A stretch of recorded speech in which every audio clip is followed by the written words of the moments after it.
Pernahkah kamu mendengar seseorang mengatakan bahwa ia adalah OCD? Mungkin orang yang tidak bisa melihat barang yang berantakan, makanya ia harus merapikannya.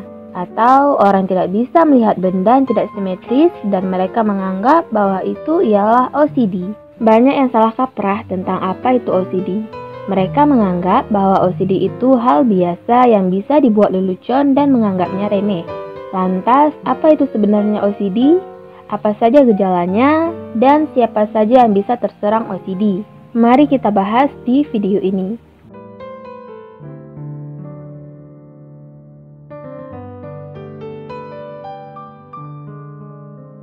Obsessive Compulsive Disorder atau biasa disebut OCD adalah gangguan psikologis yang dapat mempengaruhi pikiran dan perilaku manusia.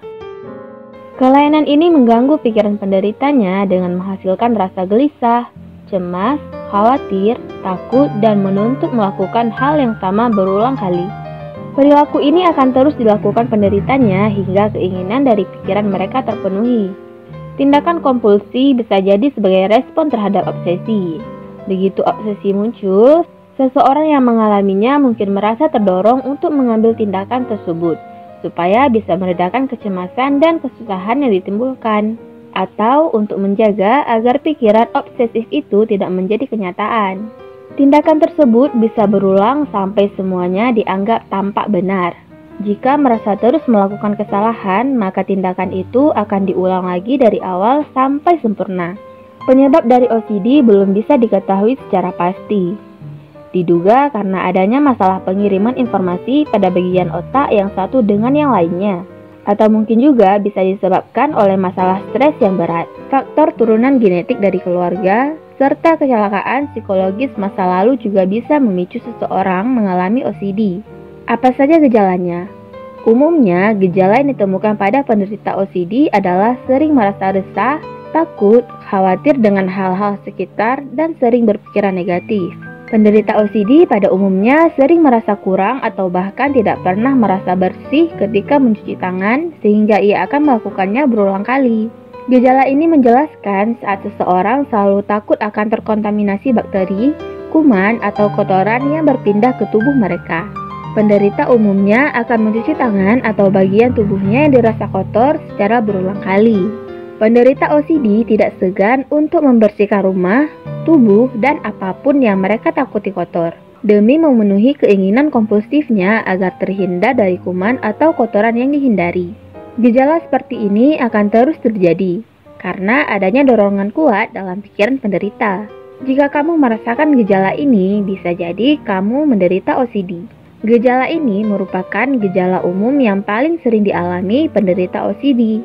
Penderita OCD juga akan melakukan pengecekan berulang kali kepada benda atau barang yang berbahaya. Contoh yang paling umum seperti berulang kali mengecek kunci pintu rumah, mematikan kompor, atau lampu. Para penderita merasa bahaya selalu mengintai, dan jika terjadi sesuatu yang bersifat celaka, mereka tak segan menyalahkan dirinya sebagai yang harus disalahkan. Penderita OCD sering fokus untuk mengatur setiap hal secara berurutan, rapi, simetris, dan sejajar.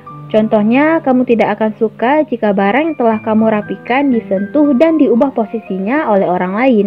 Perilaku ini akan selalu menuntut kamu untuk menghasilkan pikiran yang sama dan berulang. Pernah melihat orang yang suka menimbun barang-barang bekas? Atau jangan-jangan itu kamu sendiri?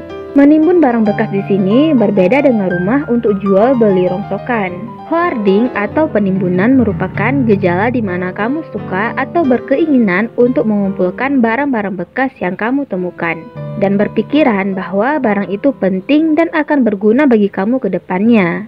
Jika di dalam rumah atau ruangan kamu banyak barang dan terasa penuh, bisa jadi kamu adalah salah satunya. Siapa saja yang bisa terserang OCD? OCD bisa menyerang siapa saja dan tidak memandang usia, baik yang muda hingga yang tua. Bagaimana cara mencegah OCD? Tidak ada cara yang pasti untuk mencegah gangguan obsesif kompulsif. Namun, mendapatkan pengobatan sesegera mungkin bisa membantu mencegah OCD memburuk dan mengganggu kegiatan dan rutinitas pengidap sehari-hari. Sekali lagi yang saya harus ingatkan yaitu jangan self-diagnosis. Hanya karena kamu menyukai hal-hal dengan cara tertentu, mengatur sepatu atau warna baju kamu dalam urutan warna atau abjad, bukan berarti kamu memiliki OCD.